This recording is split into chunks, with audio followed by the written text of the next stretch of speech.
देश के अंदर अभी भी न्याय है, संविधान है, जिस तरह की सरकार केंद्र में चल रही है वो तो फांसी पे लटका देती है। हम सबको अरेस्ट इसलिए किया गया कि एजुकेटेड पढ़े लिखे लोग जो देश के लिए कुछ करना चाहते हैं वो आगे ना आए, उनको डराने के लिए किया। सब कुछ त्यागने के बाद एक्टिव पॉलिटिक्स में आए थे। इन्होंने सोलिटरी कन्फाइनमेंट में रखने की कोशिश की कि कोई मिल नहीं सकता, कोई बात नहीं कर सकता है। मेरे साथ अत्याचार किया गया। जो जो वीडियो की आप बात कर रहे हैं वो एक अति जिसे कह सकते हैं।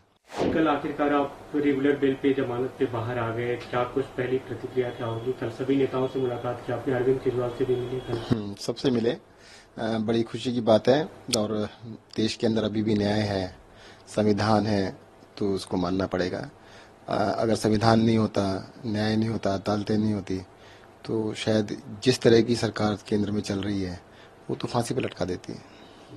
एक्सपीरियंस कैसा रहा इतने दिनों जेल में रहने का? कटु अनुभव काफी रहे। आप बीच में एक बार बाहर आए भी तो मेडिकल बाहर आए। देखिए, अनुभव तो जो है ना, ये पहले से पता था। अरविंद केजरीवाल के साथ जब स्टार्ट किया था ना, उन्होंने सबसे पहले कहा था, देखो इस देश की राजनीति को बदलने की हम लोग कोशिश कर रहे हैं और जो भी इसको कोशिश करेगा तो उसको जेल तो जाना पड़ेगा ही। तो ये काफी लगता था, पर कई बार ये भी लगता था कि यार ये सिर्फ हम बातें कर रहे हैं, ऐसा थोड़ा होता है। अब तो देश आजाद हो गया है, अब इतना वैमनस्य द्वेष इतना ज्यादा नहीं होगा। पर पता नहीं था कि भी नेता लोग इतने मन में द्वेष भर के रखते हैं। देखो, देश के लिए सब भले करने के लिए आए हैं ना, सारे जितने भी लोग हैं, पार्टियां हैं, देश का अच्छा करना चाहती हैं। तो उसके अंदर तुम हमसे अच्छा काम कर लो भाई। अरविंद केजरीवाल अगर दिल्ली में अच्छा काम कर रहे हैं तो उनको रोकने की बजाय तुम उनसे अच्छा काम कर लो भाई। जो भी अरविंद केजरीवाल ने किया तुम कॉपी कर लो, पूरे देश में कर लो। कहना हम कुछ नहीं करेंगे, पर इसको करने भी नहीं देंगे। और सबसे बड़ा कारण क्या है कि भाई ये जेल जाने के बाद ये अनुभव हुआ कि भाई कई बार सोचा कि भाई मुझे जेल भेज दिया, अरविंद जी को जेल भेजा, मनीष जी को भेज दिया, संजय सिंह को भेजा, कितने तमाम हमारे नेताओं को जेल भेजा। भाई ऐसा क्या है आम आदमी पार्टी के अंदर कि आम आदमी पार्टी के लोगों को तोड़ना चाहते हैं, खत्म करना चाहते हैं। तो ये जो अनुभव है, जो सोचा वहां पे, तो ये निष्कर्ष ये निकला कि भाई इसका सिर्फ एक ही कारण है। इस देश में बहुत सारी पार्टियां बनी पर वो इन जो सो कॉल्ड बहुत बड़ी बड़ी पार्टियां का कुछ बिगाड़ नहीं पाई। राजनीति जैसे चल रही थी वैसी चल रही है, तो उस तरह की चलती रहे तो कोई दिक्कत नहीं। आम आदमी पार्टी, अरविंद केजरीवाल इलेक्शन पॉलिटिक्स में आए, इनको कोई फर्क नहीं पड़ता, पर इनके जैसे नहीं बने इसलिए फर्क पड़ता है। तो उन्होंने पूरी की पूरी जान इस बात पे लगाई कि अरविंद केजरीवाल को तोड़ दें, इस पार्टी को खत्म कर दें, किसी की तरीके से इसको खत्म किया जाए।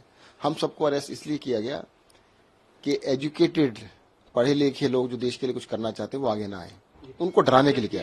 जब आपकी गिरफ्तारी हुई उस समय ये आबकारी मामला उस समय तक नहीं था, तो एक तरह से आपका सेपरेट केस था, ये जो भी बातें कही जा रही थी उसपे, उसके बारे में अगर आप कुछ बताएं कि क्यों, मतलब क्या लूप? देखो केस के बारे में तो जब खुलेगा ना सब पता लगेगा।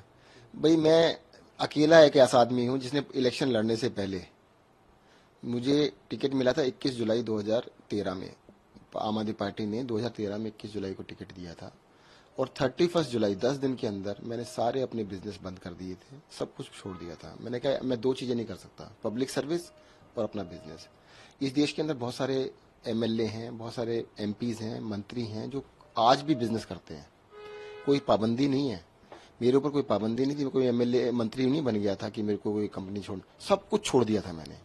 मैं अपना आर्किटेक्ट था, प्रैक्टिस करता था, वो भी बंद कर दी थी। सब कुछ त्यागने के बाद एक्टिव पॉलिटिक्स में आए थे। लेकिन जो मनी लॉन्ड्रिंग के आरोप, अब बता देता हूँ ना, वो जो लॉन्ड्रिंग के आरोप थे, ईडी को 7 साल हो गए ना इनमें इंक्वायरी करते हुए। 7 साल से अभी इंक्वायरी चल रही है, खत्म नहीं हुई है। 24 अगस्त 2017 को सीबीआई ने केस दर्ज किया, 7 दिन के अंदर ईडी ने दर्ज कर लिया 30 अगस्त को। 7 साल अब पूरे हो चुके हैं, 7 साल से ऊपर चले गए हैं, अभी तक इनकी इंक्वायरी नहीं कर पाए हैं।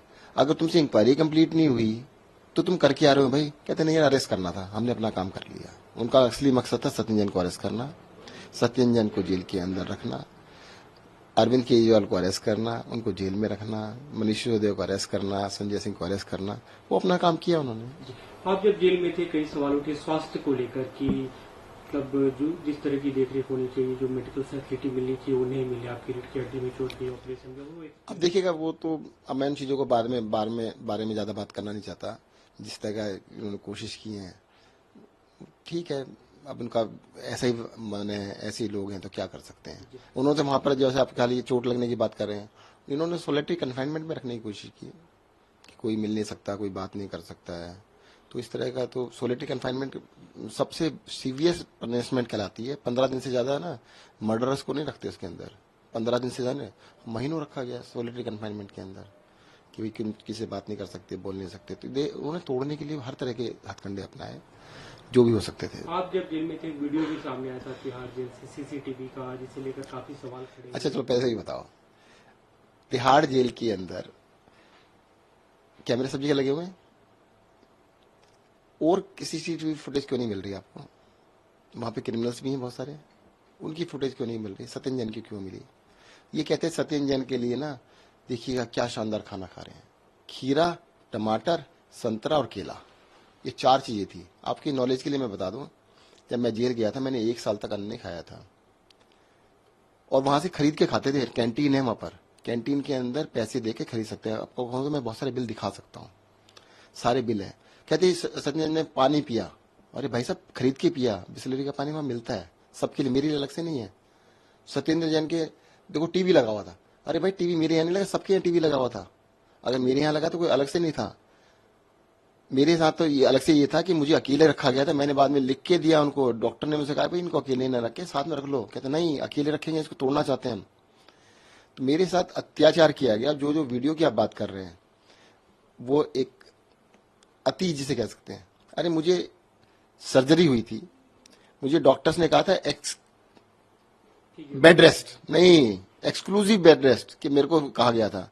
मुझे अस्पताल में रखना था कि वहां के स्टाफ ने बोला कि जी हम आपको ओपीडी में ना रख के, हम आपको चक्की कहते हैं, मतलब रूम को कहते हैं, वहां रख लेते हैं और फैसिलिटी वहां पे दे देंगे।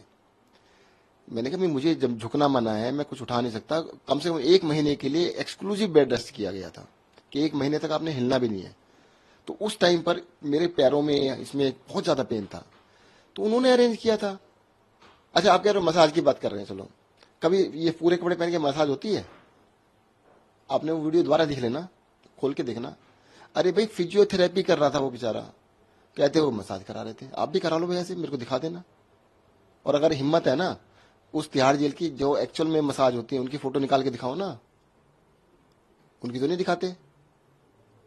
अगर आप लोगों ने, एक आदमी बीमार है, उस बीमार आदमी का इलाज ना होने देने के लिए क्या उसको मारने की इच्छा थी क्या? मारना तो वैसे फांसी दे दो, उसके लिए तुम्हारे को कहते हैं क्या करने की जरूरत थी? तो मुझे लगता है ये इनके डर्टी पॉलिटिक्स है, गंदी पॉलिटिक्स में उतर गए। और मैं ये जानना चाहता हूं उनसे, चलो अगर बीजेपी वाले कहते हैं कि ये है वो है, वो आज क्यों नहीं चला रहे थे? गुजरात इलेक्शन थे तो वो चलाना चालू कर दिया। सत्येंद्र जैन ये खा रहा, ये नहीं बताया इन्होंने कभी टीवी पे कि सत्येंद्र जैन ने 1 साल तक खाना नहीं खाया। मेरा 40 किलो वजन कम हो गया था एंड आई बस, डॉक्टर को तो जब मैं बाहर आया था तो उनको तो ये लग रहा था पता नहीं इसको मर ना जाए। वो तो उन्होंने कभी नहीं दिखाया, वो तो कभी नहीं बताया कि हाँ जी सत्येंद्र जैन मर सकता था। ये चीज बताइए आपको कभी उन्होंने कि मरने वाले? पार्टी की तरफ से जब आप जेल के भीतर थे तो ये सवाल उठते रहे कि क्योंकि जेल अथॉरिटी, जो जेल का जो वहाँ के स्टाफ है या जो एडमिनिस्ट्रेशन है, वो एलजी को रिपोर्ट करता है, केंद्र सरकार को रिपोर्ट करता है, तो इसलिए भी ज्यादती की जा रही है, आरोप लगाया गया है। ये सबको पता है, तो इस बात में जाने की जरूरत नहीं है। देखो मैं यही तो कह रहा हूँ कि ये लोग सोचते हैं हम अत्याचार करके तोड़ लेंगे। मकसद क्या था अत्याचार करने का? मकसद क्या है? मेंटली उसको डिस्टर्ब करना, उसको तोड़ना। पर ये कर नहीं पाए। आम आदमी पार्टी का कोई भी कार्यकर्ता टूटने वाला नहीं है।